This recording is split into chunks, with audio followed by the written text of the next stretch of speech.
Welcome to a deep dive into the world of the Yakuza. Yeah. You're looking to really get a handle on this notorious Japanese organization, their history, their unusual place in Japanese society, and the factors that contributed to their decline. Yeah, it's a fascinating story. We've got a fascinating mix of sources to help us unpack all of this. Yeah. Some in-depth academic articles, But, a journalist's firsthand account that gets into the nitty-gritty, right? and even a podcast episode that explores the Yakuza's surprising influence on entertainment.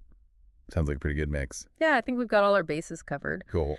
So let's start with the basics. Okay. What exactly does Yakuza even mean? Yeah. I know it's a name they don't necessarily love, right? Yeah, you're right. Yeah. It is intriguing, the name itself. Yeah. And understanding it gives us some clues about their outsider status. Okay. It comes from a Japanese card game called Hanafuda, and it refers to the worst possible hand you could get. Oh. Ya, 8, Ku, 9, and Za, 3, which adds up to 20, a losing score. Okay. So from the very beginning, the name carries this connotation of being outcasts, Right. failures in the eyes of mainstream society. So they're named after a losing hand. Oh, yeah. That just sets the stage, doesn't it? It does, yeah, But they use other names for themselves, right? exactly. Yeah. They prefer terms like Ninki Dantai, which means chivalrous groups, Okay. or Gokudo, meaning those who go all the way. Interesting. It's a deliberate attempt to reframe their image, even in the language they use, Right. emphasizing a code of honor and commitment. It's fascinating how they try to cultivate this image of being honorable, Yeah. almost righteous, Yeah. which, of course, clashes with the term the authorities use, Budyokudan, meaning violent groups. Right. You've hit on a key tension there. Yeah. The gap between how they see themselves and how society views them. Right. This tension runs throughout their history and helps explain their complex relationship with the Japanese public. So where did these so-called chivalrous groups come from? Oh. How did they go from a losing hand in a card game to a powerful criminal organization? Their roots go back centuries to two distinct groups in Japanese society. Okay. The Bakuto, gamblers who ran illegal casinos and gambling dens, and the Takiya, traveling peddlers who sold goods at markets and festivals. Interesting. Both groups operated outside the traditional social order, Right. and they developed their own codes of conduct, Yeah. and systems of hierarchy. It's interesting that both groups, the gamblers and the peddlers, were already operating outside the mainstream. Right. Almost like they were primed to become something more, Yeah. given the right circumstances. That's a great observation. Yeah. And the circumstances arrived with the Meiji Restoration in the late 19th century, Okay. a period of rapid modernization that created new opportunities for the Yakuza to expand their operations. They provided protection, Yeah. settled disputes, and became involved in various businesses, often exploiting the legal gray areas created by the changing social landscape. So modernization gave them an opening, Yeah, and they were savvy enough to take advantage of it. they were. Yeah. And they were smart enough to understand the importance of political connections early on. Right. They forged ties with right-wing political figures, Okay. which further solidified their influence. It's a pattern that continued throughout their history. Speaking of their history, Yeah. let's talk about their public image, because that's where things get really interesting. Okay. In the West, we have this stereotypical image of the Yakuza. Right. Tough guys with tattoos, hiding in the shadows. Yeah. But it sounds like they were much more open about their presence in Japan. You're absolutely right. Yeah. Forget hiding in the shadows. Yeah. These guys had fan magazines. What? Imagine picking up a magazine at the corner store with photos of known Yakuza bosses, Wow. their names, even details about their organization's hierarchy. It would be unthinkable for, say, the American Mafia to be so open. That's incredible. Yeah, It really challenges our assumptions about how organized crime operates. it does. And it wasn't just magazines. Right. Their offices were often known to the public, too. Yeah. So what was their relationship like with law enforcement? Well, Were the police constantly trying to take them down, or was it more complicated than that? it was definitely more complicated. Okay. For a long time, they had this strange, almost symbiotic relationship. It was an unspoken agreement. Okay. The Yakuza could do their thing as long as they kept the violence amongst themselves Right. and didn't disrupt public order too much. So the police essentially looked the other way. To a certain extent, yes. Wow. There are even stories of police raids being prearranged performances. What? The Yakuza would know when the police were coming, Wow. and they'd put on a show for the media, Oh, wow. making it look like there was a crackdown. Well, in reality, it was all for show. So it was a delicate balance. Yes. This dance between the Yakuza and the authorities. Yeah. But this live and let live arrangement couldn't last forever, could it? Wow. Something must have happened to change the dynamic. You're right. Yeah. Things started to unravel in the late 2000s, Okay. particularly with the Yamaguchi-gumi, the largest Yakuza syndicate. Their second in command, a man named Takayama, Okay. became incredibly arrogant and started to see the police as beneath them. Right. He began intimidating and even threatening police officers, Oh, wow. gathering information about their families to use as leverage. That seems like a really dangerous game to play. Yeah. It's one thing to operate in the shadows, Right. but to directly threaten law enforcement, that's crossing a line. It was a huge miscalculation. Yeah. The Aichi Prefectural Police retaliated with surprise raids on Yakuza offices. Okay. And what they found shocked them. Surveillance photos of police officers, Oh. their families, Oh, my God. even their friends. Wow. It was personal, and it escalated the conflict to a whole new level. So the gloves came off. Yeah. The Yakuza pushed too far. They did. And the police decided they weren't going to tolerate it anymore. Exactly. Okay. In 2009, the National Police Agency, realizing the extent of the threat, Right. officially declared war on a Yamaguchi-gumi's Kodokai faction. Wow. This was unprecedented. Yeah. A clear signal that the old rules no longer applied. Right. And to really cripple the Yakuza, they introduced a new weapon, organized crime exclusionary clauses. Organized crime exclusionary clauses. Yeah, What are those? but how did they work? These clauses essentially made it illegal for businesses to do business with the Yakuza. Oh. They were added to contracts for everything. Wow. Hotels, gyms, even cell phone plans. Really? To sign a contract, you had to declare that you weren't a member of an organized crime group Okay. or even associated with one. Right. Suddenly, the Yakuza were toxic. No one wanted to be caught doing business with them for fear of legal repercussions. That's brilliant. Yeah. It cuts off their financial lifeline. It was devastatingly effective. Wow. No more easy access to businesses. Yeah. No more protection money. Right. These clauses choked off their income and made it incredibly difficult for them to operate openly. So it was a combination of factors that led to their decline. It was. The Yakuza's own arrogance. Yeah. The police finally taking a hard line. Yeah. And then these exclusionary clauses that really crippled their ability to make money. You've got it. Okay. But there's one more piece of the puzzle that we can't overlook: public perception. Right. Yeah. Remember those fan magazines we talked about? Yeah. That carefully crafted public image they worked so hard to build? Exactly. Yeah. Those magazines backfired spectacularly Really? as the police crackdown intensified and more information about the Yakuza's criminal activities came to light. Right. The public started to see them less as Robin Hood figures Oh, okay. and more as the dangerous criminals they really were. They lost their PR edge. Yeah. The carefully constructed facade crumbled, and they were exposed for what they truly were. Precisely. Oh. They became socially toxic. Yeah. Businesses didn't want to be associated with them. Right. And regular people were increasingly wary.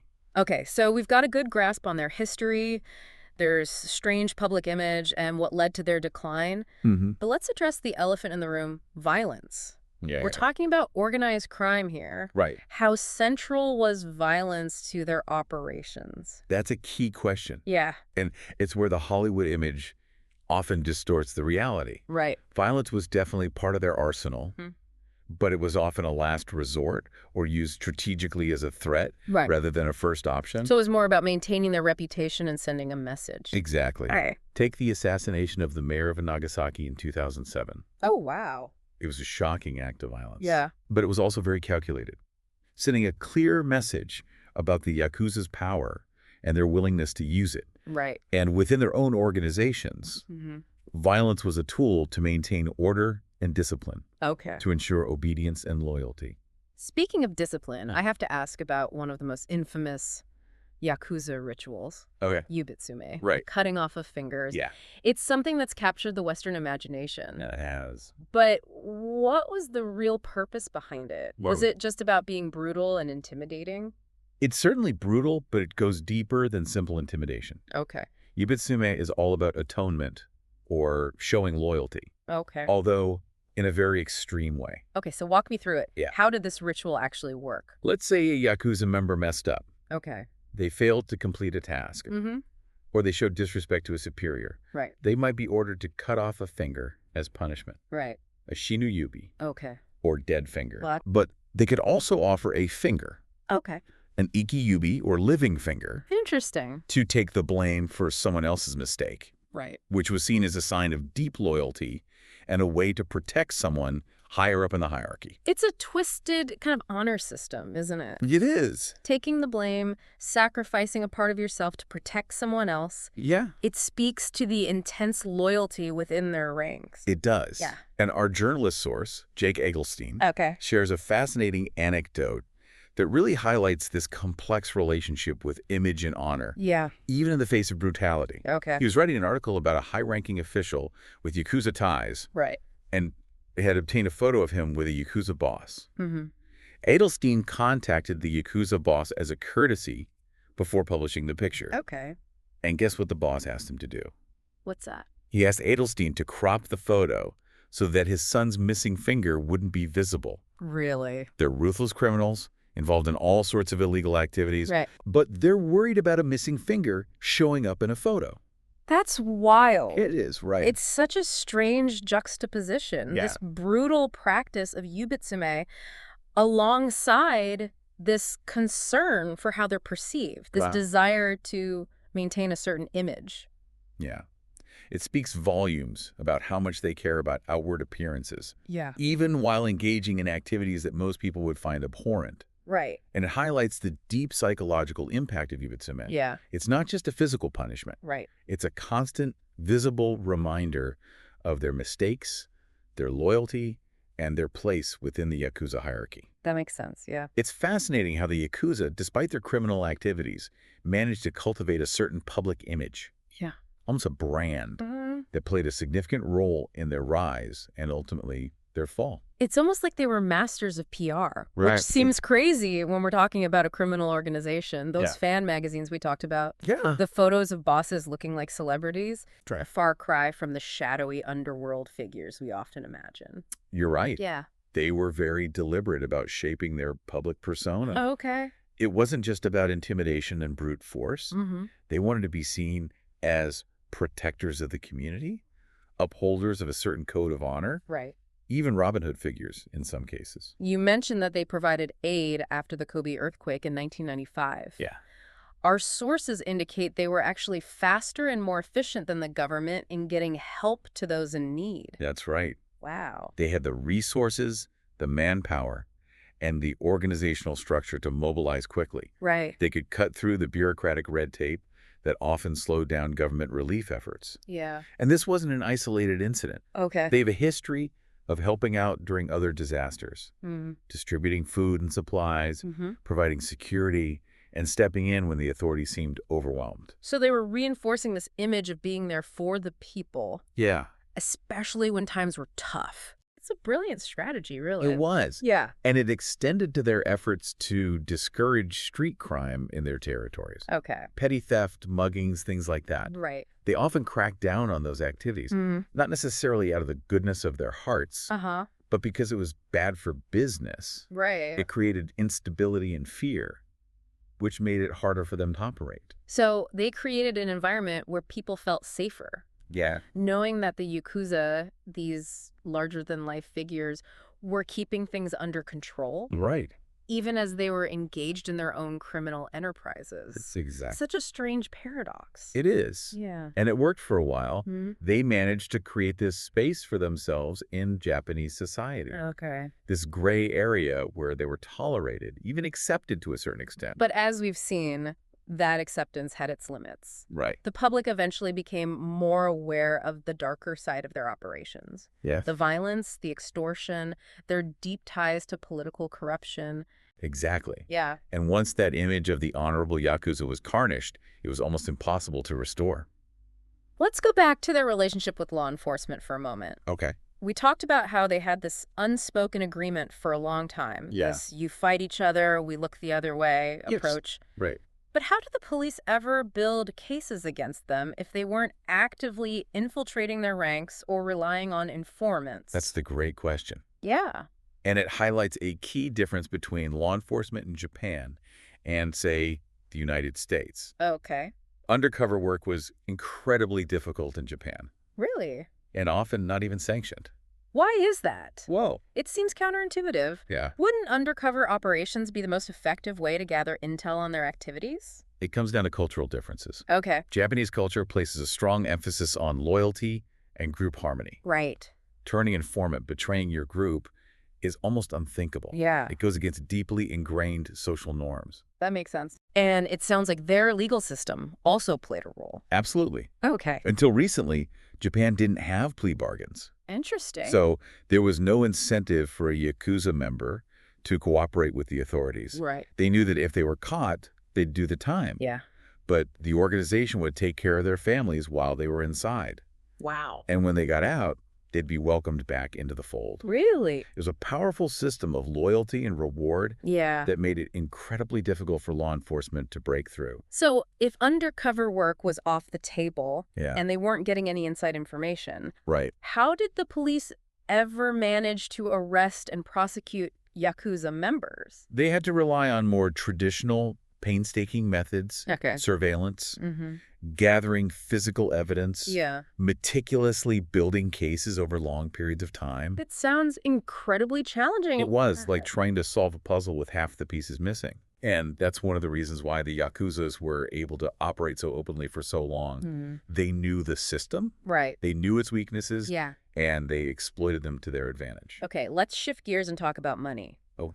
We know that the Yakuzas were involved in a vast array of illegal activities. Right. Gambling, extortion, drug trafficking, Mhm. even human trafficking. Yeah. But where did they put all those profits? Cool. How did they try to legitimize their wealth?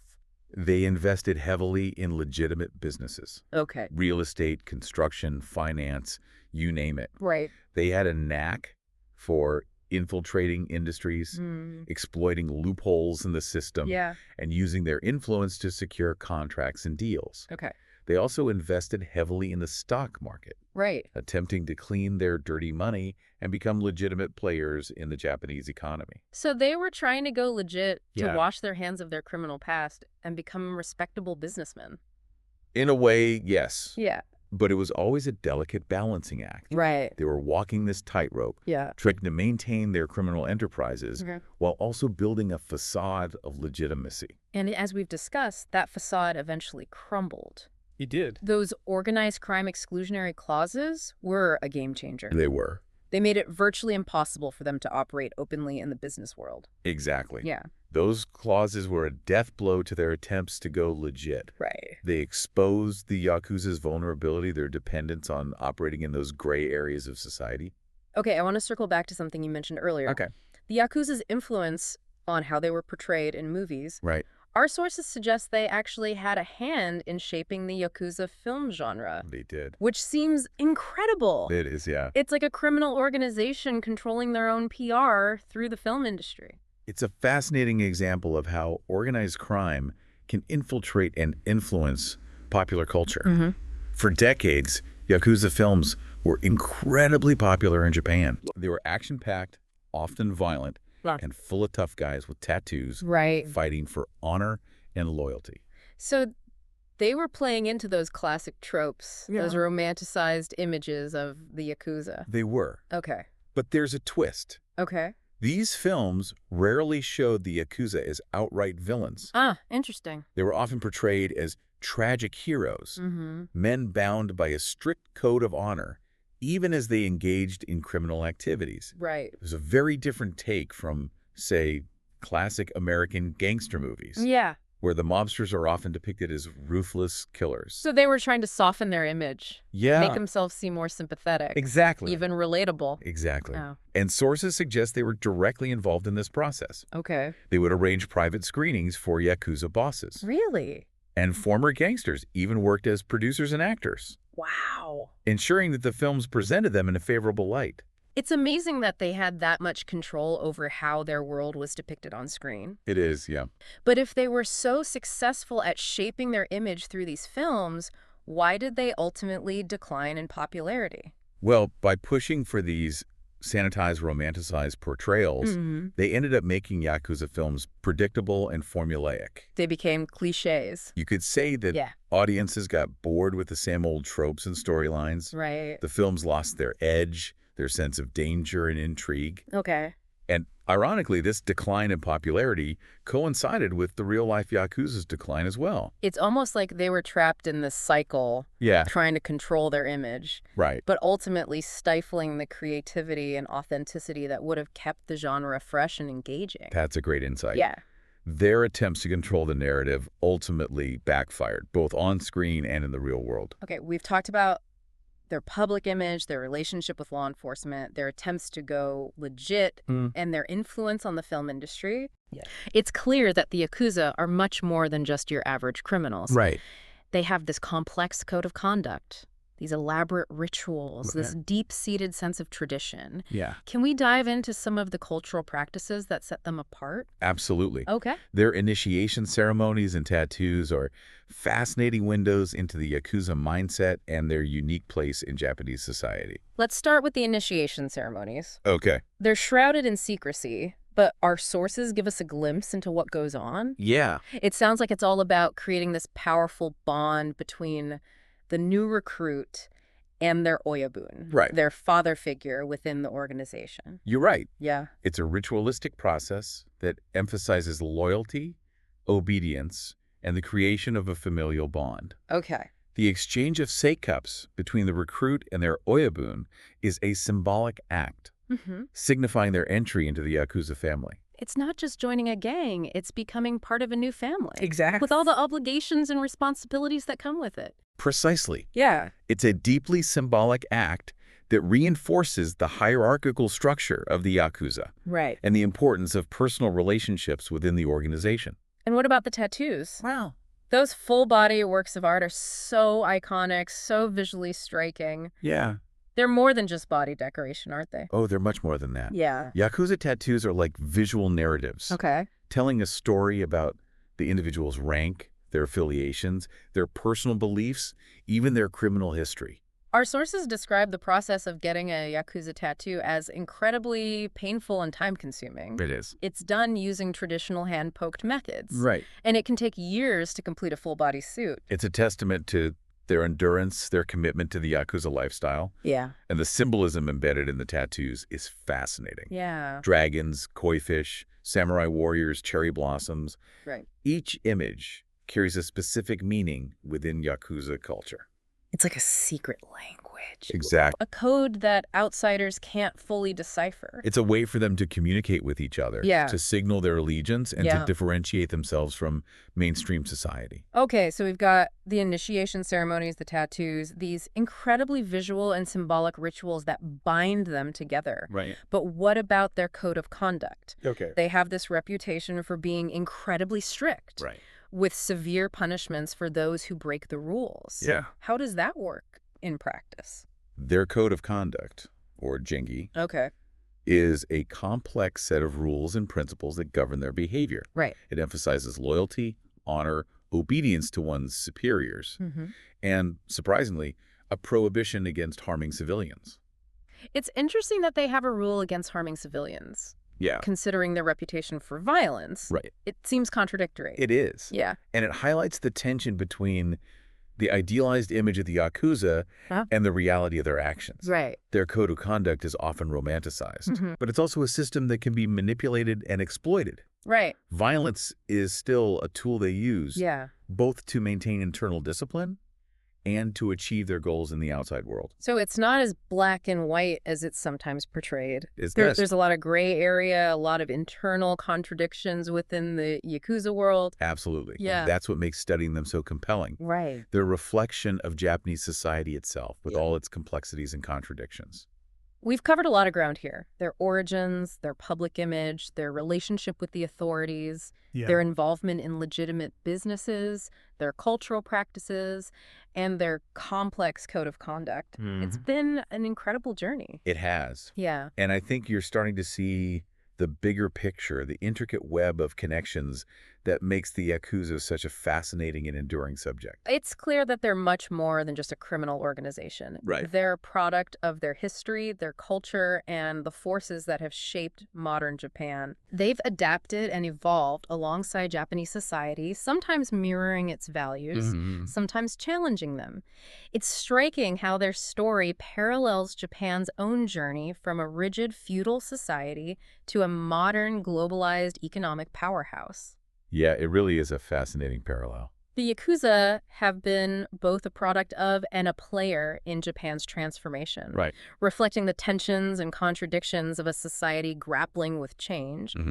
Think about their origins. Yeah. The Bakuto and Takiya operating on the fringes of society. Right. They represent that classic entrepreneurial spirit. Yeah. But in a world outside the law, Right. as Japan modernized, they adapted, finding new opportunities within the shifting landscape. Precisely. Yeah. They evolved from gamblers and street peddlers into sophisticated organizations, Right. infiltrating industries like construction, finance, and entertainment. It's almost as if they mirrored the Japanese economic miracle, It but is. in the shadows, Yeah. exploiting the gaps and gray areas that rapid growth inevitably creates. But as Japan entered the 21st century, Right. embracing transparency and accountability, Yeah.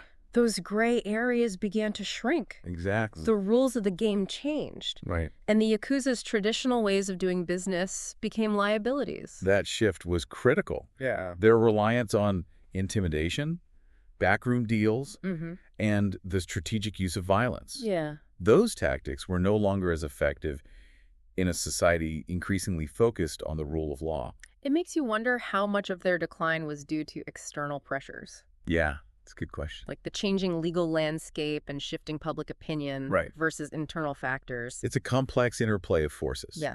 Our sources suggest there was also a generational shift within the Yakuza. Okay. Younger members weren't as attracted to the traditional values of honor and loyalty Right. that had defined the organization for so long. Okay. They were less willing to accept the rigid hierarchy, the harsh punishments, and the limited opportunities for advancement.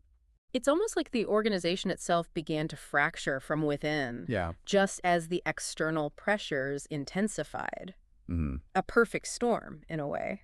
That's a great way to put it. Yeah. They were facing challenges both from within and without, Right. and that made them particularly vulnerable. So we've explored their past. Yeah, We've analyzed their present. right. But what about the future? Okay. What are the possible scenarios for the Yakuza in a rapidly changing world? One possibility is that they continue to decline, eventually fading into irrelevance as their older members age. Right. And the allure of their lifestyle diminishes for younger generations. But they've been a part of Japanese society for so long. Right. It's hard to imagine them simply vanishing.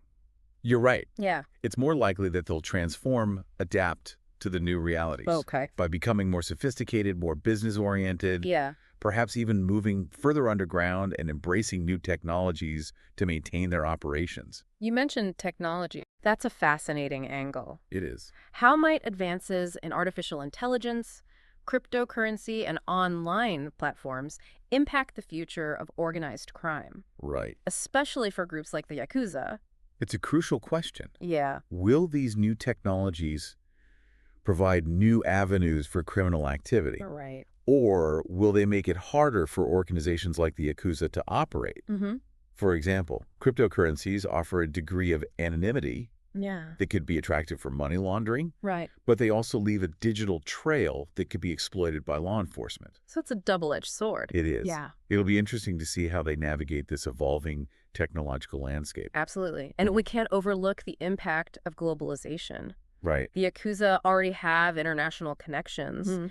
As the world becomes increasingly interconnected, will they expand their operations globally, Yeah. forming alliances with other criminal organizations? Or will those same global forces make them more vulnerable to international law enforcement efforts? It's certainly a possibility. So many possibilities, so many unknowns. Yeah. It seems like the future of the Yakuza is as uncertain as the future of the world itself. It is. Well, this deep dive has been an incredible journey, shedding light on a world that's often shrouded in mystery and misconception. It has been. We've explored the Yakuza's origins, their rise to power, the factors that led to their decline, Right. their complex relationship with Japanese society, and the fascinating cultural practices that define their world. Yeah, we've covered a lot of ground. And we've seen how their story reflects broader themes of social change, economic transformation, Right. and the evolving nature of organized crime in a globalized world. Hmm. If there's one takeaway from this deep dive, it's that the world of the Yakuza is far more nuanced and complex than the stereotypes suggest. Absolutely. They're not just brutal criminals.